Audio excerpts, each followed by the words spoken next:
The Cherry Blossom Festival 2021 has attracted negative feedback from the public after a commotion broke out on the 26th of November at the Polo Grounds, Shillong.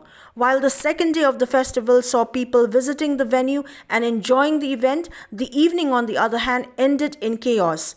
As the program went on inside the grounds, the crowd of people outside, mostly the youth, tried to make forceful entry into the venue, and this resulted in the police shooting tear gas at the mob. This further aggravated the situation until such time that the police managed to close the gate at one of the entry points to the festival. The incident prompted the general public to tag it as mismanagement by the organizers, who were alleged to be more focused on the events rather than on the safety and security of the crowd attending the festival.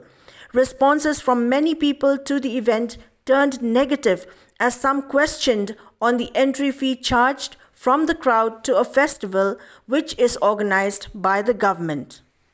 Kalong ke ege ke basosi banyi ba minin kasi kami ke jingklumar. Hadu upot bagi pulit kilahab ban penankam daga tear gas. Ban siat ye ki pajba ki balet ban le kemen. Siaka Cherry Blossom Festival jong kani kesnem arajar arpuai. Kadau ti kamde e ba kita lani kitu ki bawan siaka ni kale kemen le tamasa Cherry Blossom. Bagi wan daga jingtmu ban penkulumar senong lani ban thau jingklumar kamde kata.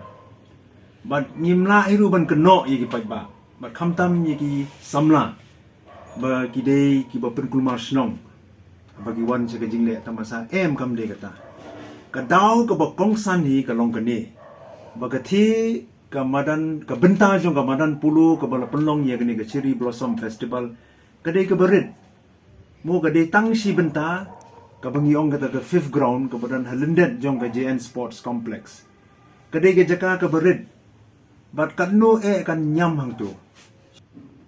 Ka jelam me khalia. Kabangin sereki ye ke jingdap sanpu snem ke jongkau snem arajar apuar. Kamdan ye kamdan tang ye ke madan bat ke jaka ban pelong ye kita masa. Badena kata kadau kin mi bet kum kini gi jingklumar hagi laradon gi jingelang pajba gi bokum kini. Namar ke jingkapnya bat kum ta ter.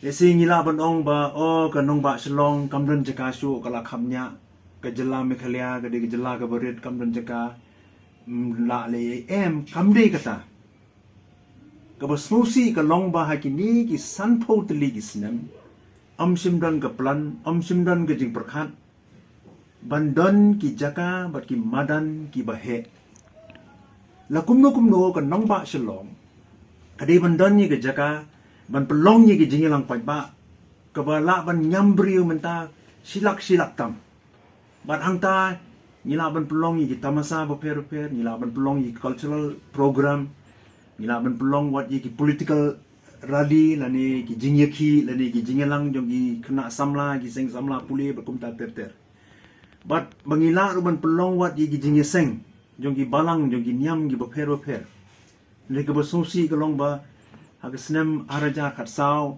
kawai ni gijing seng samla ka balalong ha gani nong ba Shillong gi haban pelong ha parking lot mdan ni gani nong ba gajungi nagabanta kajing mentoy bat kajing bit kajing biang lang jong giriu pajba